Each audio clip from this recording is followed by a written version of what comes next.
لہذا اب اس پروگرام کو آگے بڑھاتے ہوئے میں تقریر کے لیے محمد فائز بن شان عالم متعلم جامعہ حاضہ کو دعوت دے رہا ہوں۔ اس شعر کے ساتھ خطابت وجہ میں آئے تو پھر ہتھیار بن جائے، خطابت وجہ میں آئے تو پھر ہتھیار بن جائے، کبھی نیزہ کبھی خنجر کبھی تلوار بن جائے، خطابت کی گلفشانی مسلم ہے زمانے پر، یہ نجاشی کے آگے جعفر طیار بن جائے۔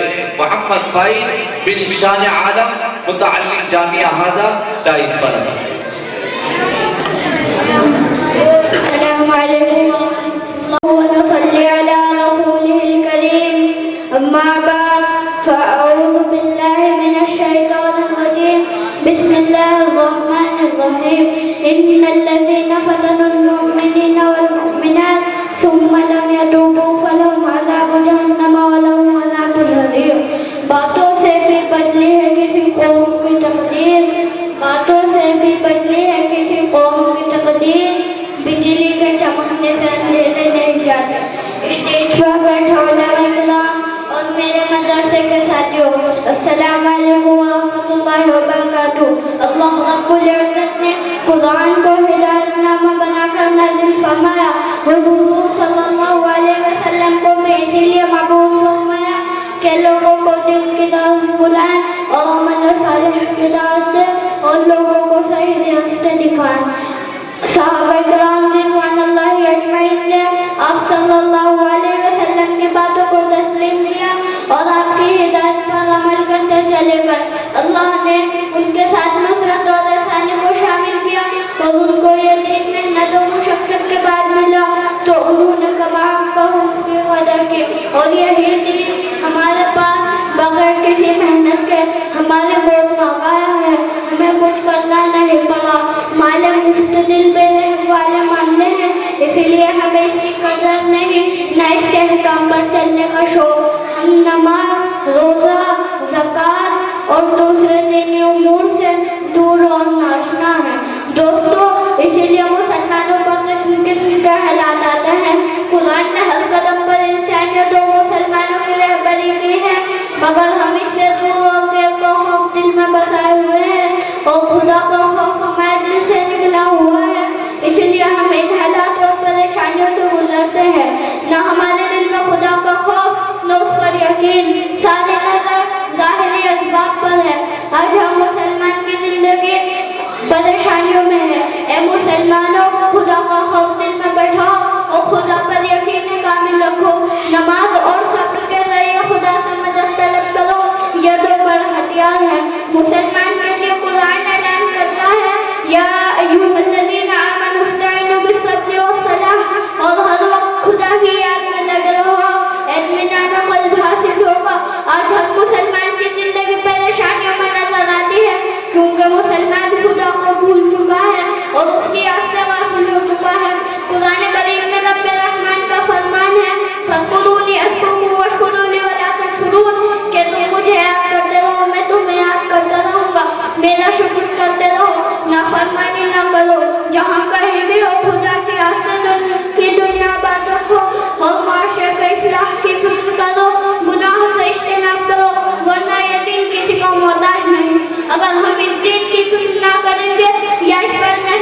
اس شعر کے ساتھ میں اپنی تقریر ختم کرنا چاہتا ہوں۔ خدا نے آج تک کسی قوم کی حالت کو نہیں بدلا، خدا نے آج تک کسی قوم کی حالت کو نہیں بدلا، نہ ہو جس کو خیال آپ اپنی حالت کو بدلنے کا۔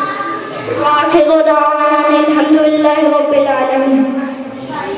ماشاءاللہ، یہ تھے محمد فائز بن شان عالم متعلم جامعہ حاضہ، جو آپ حضرات کے سامنے بہترین انداز کے اندر خطاب کر رہے تھے اور کچھ اس طریقے سے دل خیر آبادی کے اس شعر کی ترجمانی کر رہے تھے۔ ابھی ننھا سا پودا ہے، بڑا ہوگا تو پھل دے گا۔ ابھی ننھا سا پودا ہے، بڑا ہوگا تو پھل دے گا۔ ہماری قوم کا بچہ ہوا کا رخ بدل دے گا۔ اور خاص طور سے اس بچے کے پیچھے جو محنت حضرت مولانا عالم رئیس صاحب قاسمی دامت برکاتہم نے کی ہے، میں حضرت کی نظر ایک شعر کرنا چاہتا ہوں۔ شاگرد آج سبھی راز کھول رہا ہے، شاگرد آج سبھی راز کھول رہا ہے، جو بات حقیقت ہے وہی بول رہا ہے۔ استاذ کی محنت کو ترازو میں نہ تولو، استاذ کی محنت کو ترازو میں نہ تولو، استاذ تو ہر دور میں انمول رہا ہے۔ یقیناً اس بچے کے پیچھے حضرت مولانا عالم رئیس صاحب نے جو محنت کی وہ ہم سب کے سامنے ہے۔